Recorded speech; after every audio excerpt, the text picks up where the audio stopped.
أما بعد فأعوذ بالله من الشيطان الرجيم بسم الله الرحمن الرحيم قال الله تبارك وتعالى في القرآن المجيد والفرقان الحميد إن أكرمكم عند الله أتقاكم صدق الله المولى العظيم ربي اشرح لي صدري ويسر لي أمري واحلل عقدة من لساني يفقهوا قولي اللهم نور قلوبنا بنور القرآن وزين أخلاقنا بالقرآن وشرح لنا صدورنا للإسلام وشرفنا بمحبة خير الأنام قال الله تبارك وتعالى في القرآن المجيد والفرقان الحميد إن الله وملائكته يصلون على النبي يا أيها الذين آمنوا صلوا عليه وسلموا تسليما درود عليه الصلاة والسلام عليك يا سيدي يا رسول الله وعلى آلك وصحبك يا سيدي يا رحمة للعالمين اللہ کریم کا شکر ہے، احسان ہے جس نے ہمیں ذوالحج شریف کا جمعہ عطا فرمایا۔ انتہائی شکریہ ادا کرتا ہوں محبت سے آپ احباب کا اور بالخصوص میرے بڑے مخلص دوست بہت اچھے ساتھی نام راجہ نصیر صاحب کا کہ آپ کی شفقت اور محبت یہاں تک مجھے لے کے آئے اور آپ احباب نے جس عزت اور محبت کا اظہار کیا رب کریم آپ کو جزا عطا فرمائے۔ ذوالحج شریف کا مہینہ اسلامی سال کا آخری مہینہ، ذوالحج کے بعد جو مہینہ شروع ہوگا وہ ہوگا محرم کا۔ اسلامی سال کا آخری مہینہ ذوالحج اور اسلامی سال کا پہلا مہینہ محرم الحرام۔ اسلامی سال کا اختتام بھی قربانی پہ ہے اور اسلامی سال کا آغاز بھی قربانی سے ہے۔ پتہ یہ چلا کہ اس وقت تک ہمیں مقام اور مرتبہ نہیں ملے گا جب تک ہم اللہ کریم کی بارگاہ میں کوئی قربانی پیش نہیں کریں۔ یہ اسلام کا فلسفہ ہے کہ ہمیں اگر کچھ مرتبہ چاہیے، کچھ مقام چاہیے تو پھر قربانی اللہ کی بارگاہ میں دینی پڑے گی۔ کس چیز کی قربانی؟ صرف میں اس موضوع پہ گفتگو کروں گا۔ پتہ آپ نے سن رکھا ہے ذوالحج شریف میں حضرت ابراہیم علیہ السلام، حضرت اسماعیل علیہ السلام، آپ کے واقعات جب یہ ٹائم آتا ہے تو آپ سنتے ہیں، لیکن جو میں بات بیان کرنا چاہتا ہوں وہ وقت کی ضرورت ہے، وہ یہ ہے کہ سورہ حجرات کی اللہ کریم نے سیکنڈ سورہ حجرات میں ارشاد فرمایا ان اکرمکم عند اللہ اتقاکم۔ اللہ کریم نے ارشاد فرمایا قرآن میں کون ہے جو اللہ کے قریب ہے؟ اللہ کے قرب کا ذریعہ کیا ہے؟ اللہ کے قریب ہونے کا ذریعہ کیا ہے؟ کیا کسی کا برادری میں نام بڑا ہے تو وہ اللہ کے قریب ہے؟ کیا کسی کی اولاد زیادہ ہے تو وہ اللہ کے قریب ہے؟ کیا کسی کے پاس مال زیادہ ہے تو وہ اللہ کے قریب ہے؟ اے قرآن تو ہمیں بتا، اللہ کریم نے جو قرآن ہمیں دیا وہ اس لیے نہیں دیا کہ مرنے والے کے پاس بیٹھ سورہ یاسین پڑھ اور اس کی روح نکل جائے آسانی کے ساتھ۔ یہ فضیلت موجود ہے، یہ برکت موجود ہے کہ نزع کے عالم کی سختیاں قرآن دور کر دیتا ہے، اس میں کوئی شک نہیں۔ لیکن قرآن مرنے کے لیے اللہ نے نہیں دیا، قرآن تو اللہ نے زندگی گزارنے کے لیے عطا فرمایا۔ اے قرآن تو ہمیں بتا کہ اللہ کے قریب کون ہے؟ اے قرآن تو ہمیں بتا کیا کرے تو اللہ اپنا قرب عطا فرماتا ہے؟ تو اللہ فرماتا ہے ان اکرمکم عند اللہ اتقاکم۔ اللہ کہتا ہے جس کے پاس تقوی کا نور موجود ہے وہ اللہ کے قریب ہے۔ اب ہم یہ تلاش کریں گے کہ تقوی ہے کیا؟ ویسے یہ تو 26ویں سپارے میں فرمایا، اور پھر سپارہ نمبر 29 میں شاہ فرمایا ہوا اہل التقوی و اہل المغفرہ۔ اللہ کہتا ہے کہ اہل تقوی ہی اہل بخشش ہیں۔ ایک جگہ پہ اللہ فرماتا ہے کہ میرے قریب وہ ہے جس کے پاس تقوی کا نور موجود ہے، اور دوسری جگہ اللہ چاہ فرماتا ہے کہ جس کے پاس تقوی ہے وہ بخشے ہوئے ہیں، اہل بخشش ہیں، وہ جنتی لوگ ہیں۔ آپ دیکھتے ہیں کہ تقوی کیا ہے۔ پہلی بات یہ ہے کہ تقوی کی تعریف کیا ہے۔ تقوی کا معنی یہ ہے، سمپل اگر اس کی ڈیفینیشن کی جائے تو وہ یہ ہے کہ انسان اگر جھاڑیوں میں سے گزرنا چاہے تو جس طرح وہ اپنے کپڑوں کو بچائے گا، سمیٹے گا کہ میرے کپڑے جھاڑیوں کے ساتھ اٹک کر پھٹ نہ جائیں، خراب نہ ہو جائیں، اسی طرح وہ انسان جب دنیا کے بازار سے گناہوں کی جھاڑیوں سے اپنے کپڑوں کو سمیٹ کر ان گناہوں سے اپنے آپ کو بچا کے گزرے گا، اسے کہتے ہیں کہ یہ انسان تقوی والا ہے۔ دوسری اس کی تعریف یہ ہے کہ جس انسان کے اندر اللہ کا خوف موجود ہے۔ اچھا، خوف کسے کہتے ہیں؟ ایک کہتے ہیں ہم اللہ سے ڈرتے ہیں، ادھر سے آنکھیں گناہ کر رہی ہوتی ہیں، زبان گناہ کر رہی ہوتی، کان حرام سن رہے ہوتے ہیں، لیکن زبان پہ ایک جملہ ہوتا ہے ہم اللہ سے ڈرتے ہیں۔ اچھا، ڈرنے کی تعریف کیا ہے؟ ڈرنا اسے کہتے ہیں کہ اگر وہ کہتا ہے مجھے اللہ کا ڈر ہے، حدیث میں آتا ہے اللہ دو ڈر جمع نہیں کرے گا، جو دنیا میں ڈرا وہ حشر میں نہیں ڈرے گا، جو دنیا میں نہ ڈرا وہ حشر میں ڈرے گا۔ یہ نہیں ہو سکتا دنیا میں بھی ڈرے اور حشر میں بھی ڈرے۔ اچھا، ڈر کیا ہے؟ ڈر کی سمپل ڈیفینیشن یہ ہے کہ تمہارے اور گناہ کے درمیان اللہ کا خوف کھڑا ہو جائے۔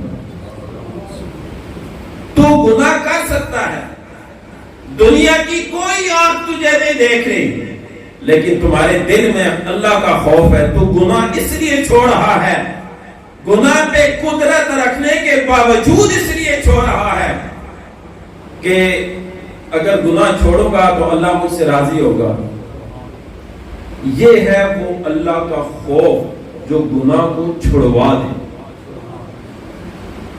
اچھا، جو گناہ چھوڑ دے اللہ کے خوف کی وجہ سے، اسے فرمایا والی من خاف مقام ربہ جنتان۔ اللہ فرماتا ہے جو مجھ سے ڈر گیا،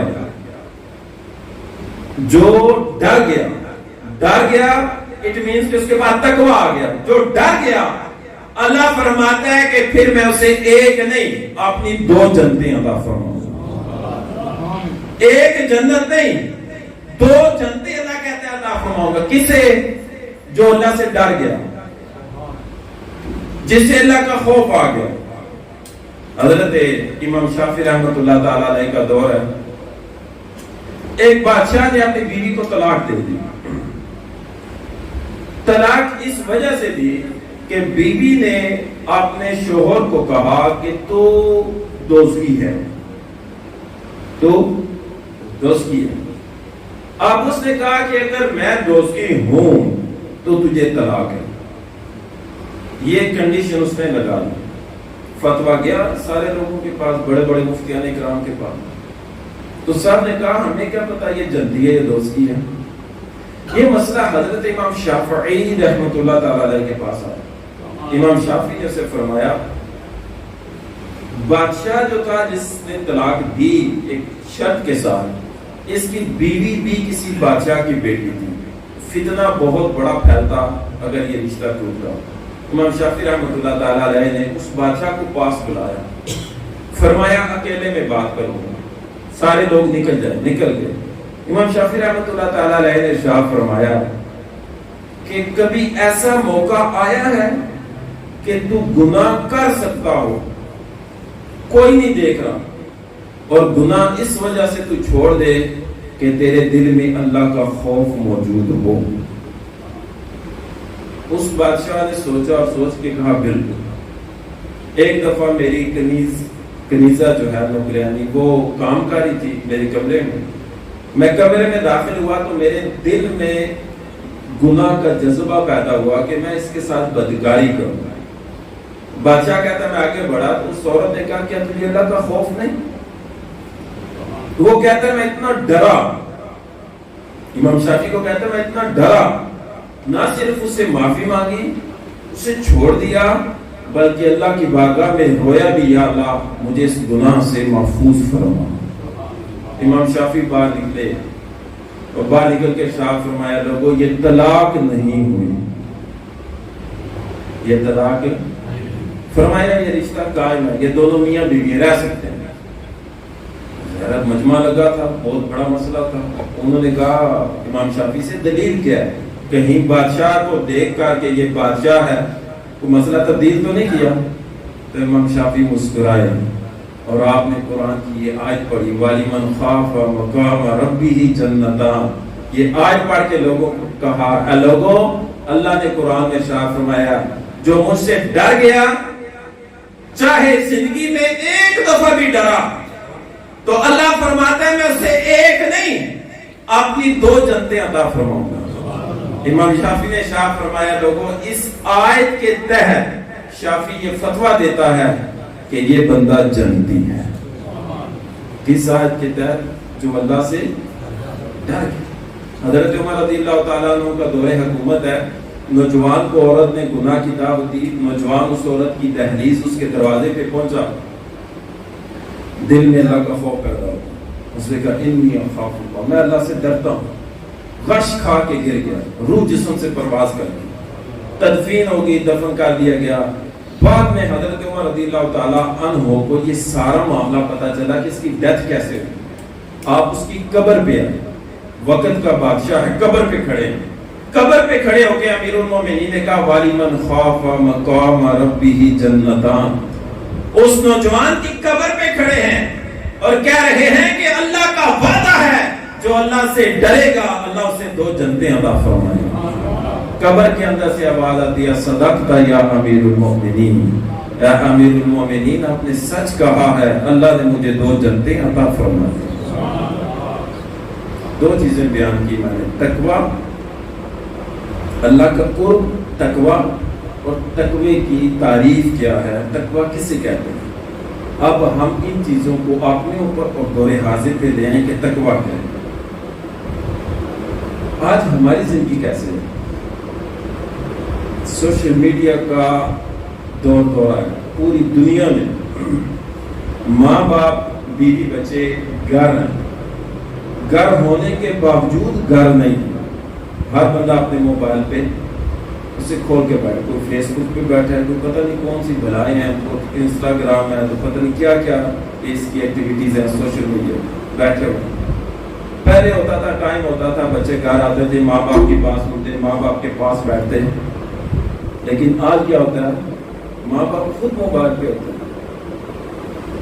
یہ جو ٹائم آ رہا ہے, اگر ہم نے اس چیز کو اپنے بچوں میں یہ چیز اگر ہم اجاگر نہ کر سکے کہ اس کے نقصانات کیا ہیں, تو کسی کو کچھ کرنے کی ضرورت نہیں, یہ خود برباد ہو جائیں گے.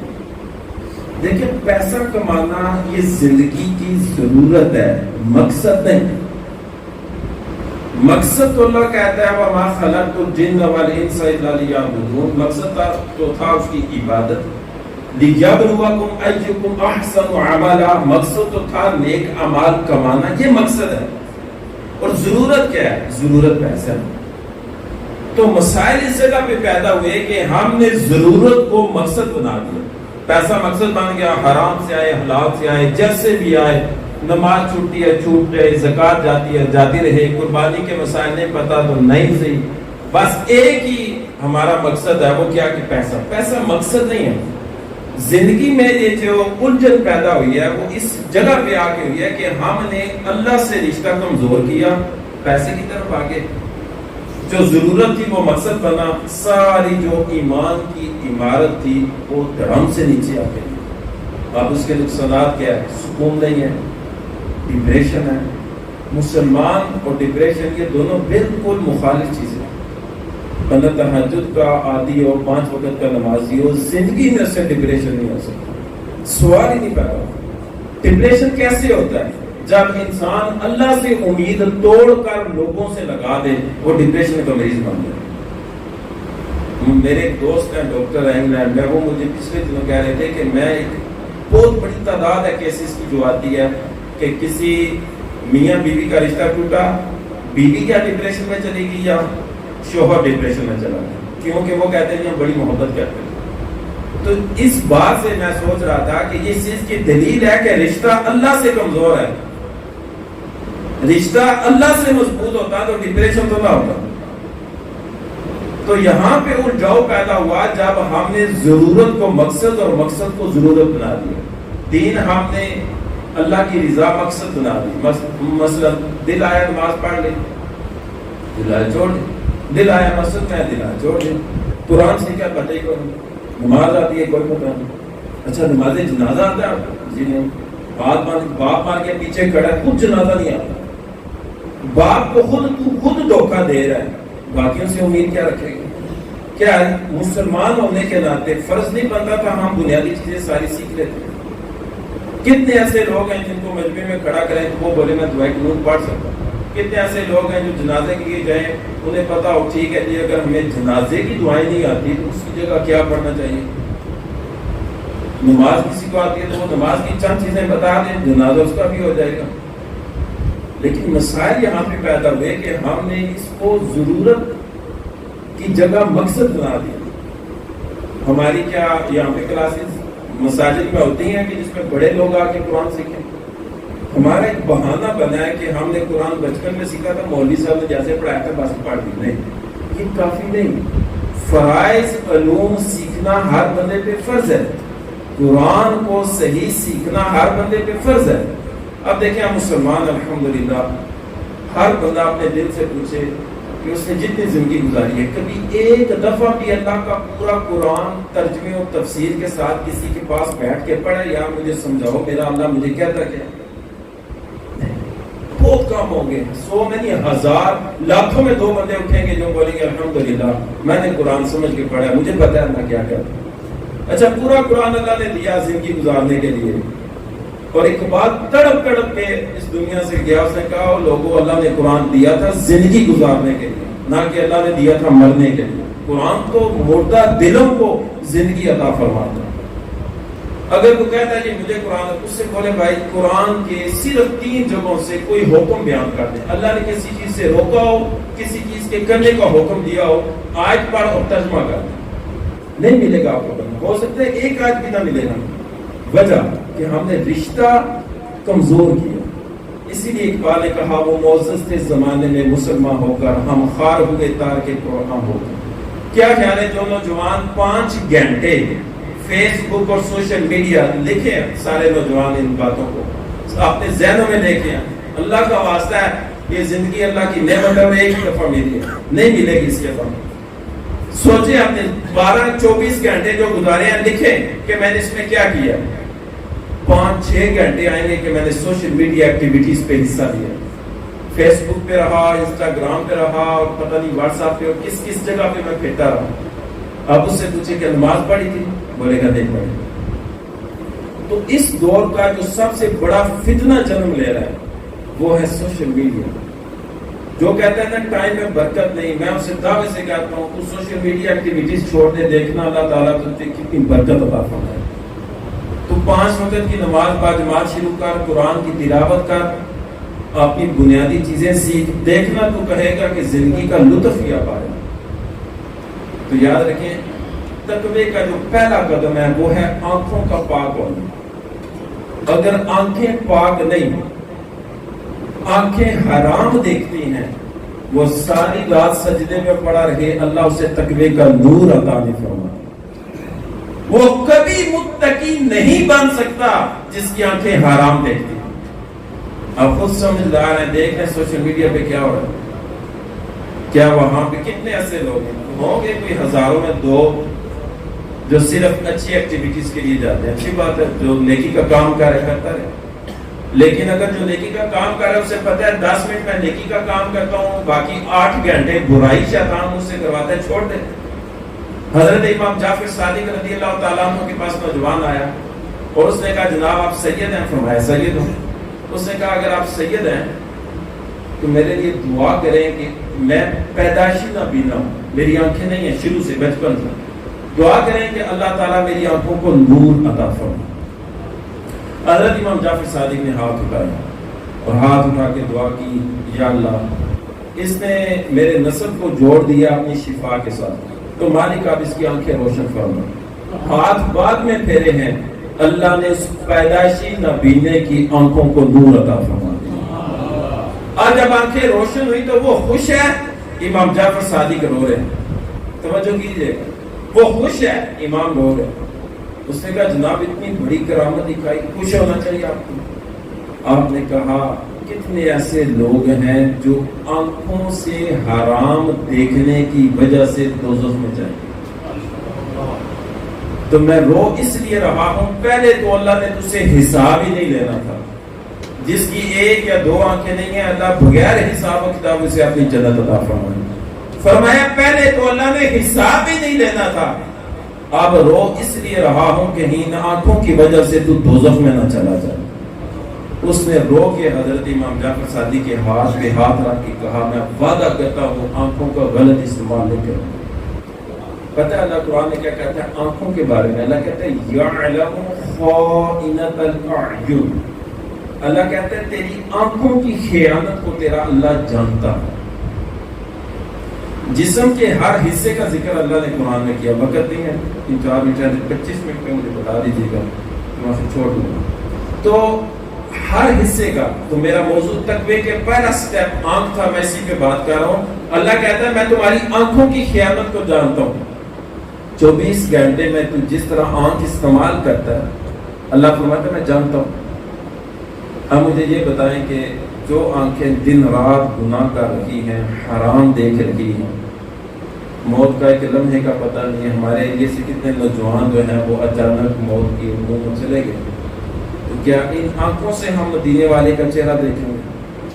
کیا ان آنکھوں سے ہم کہیں گے کہ ہاں یہ میرے رسول آئے ہیں قبر میں میری مجھے بخش دیا ہے؟ یاد رکھیں کہ میاں صاحب کا ایک شعر ہے کہ سونی صورت عاشق ہونا ایک آدھی جنیائی، عاشق ہو تو او سونے دا جس نے صورت بڑھائی۔ عشق کرنا ہے تو اللہ سے کریں اور اللہ کے رسول علیہ السلام سے کریں۔ آج کا سوشل میڈیا کا دور، اگر آنکھوں کو آوارہ چھوڑ دیا، اگر ان پہ توجہ نہ دی اور اپنے آپ کو دیکھیں، اللہ نے سورہ شمس پر یہ 91 نمبر پہ سورت ہے، اس میں اللہ نے پہلے 11 قسمیں کھائی ہیں۔ اب اللہ کو قسم بیان کرنے کی ضرورت نہیں، میں یہاں پہ امام رہ کے گیا ہوں آپ کا، میں یہاں پہ کھڑا ہو کے بولوں یہ بات کرنے لگا مجھے اللہ کی قسم ہے، تو آپ بولیں کہ قسم نہ کھائیں، آپ ہمارے امام ہیں، ہم اعتبار کرتے ہیں، تو میں ایک نہیں 11 قسمیں کھاؤں تو آپ سارے بولیں گے یار بات سنو تو صحیح، بڑا وزن ہوگا اس بات میں، کہنا کیا چاہتے ہیں؟ اللہ نے سورہ شمس پڑھ کے دیکھیں، یہ امام صاحب کے پاس بیٹھ کے پڑھیں آپ ترجمہ تفسیر کے ساتھ، 11 قسمیں کھائی ہیں اللہ نے 11 دفعہ، اور پھر بیان کیا کیا قد افلح من زکاہا، اللہ فرماتا ہے کامیاب وہ ہو گیا جس نے اپنے آپ کو ٹھیک کر لیا۔ 11 قسمیں کھا گئے۔ ہم لوگوں پہ اشارہ کرتے ہیں وہ غلط ہے، لیکن اللہ کہتا ہے تو اپنے آپ کو ٹھیک کر، تو خود ٹھیک ہو۔ 11 قسمیں کھا کے اللہ نے فرمایا کامیاب وہ ہوا قد افلح من زکاہا، کامیاب وہ ہوا جس نے اپنے آپ کو ٹھیک کر لیا، وقد خاب من دساہا، برباد ہو گیا وہ جس نے نیکیوں کی صلاحیت کو گناہوں کی مٹی میں دفن کر دیا۔ آپ سے گزارش ہے میرے دوستوں، بھائیوں، بزرگوں، یہ دور بڑا خطرناک ہے۔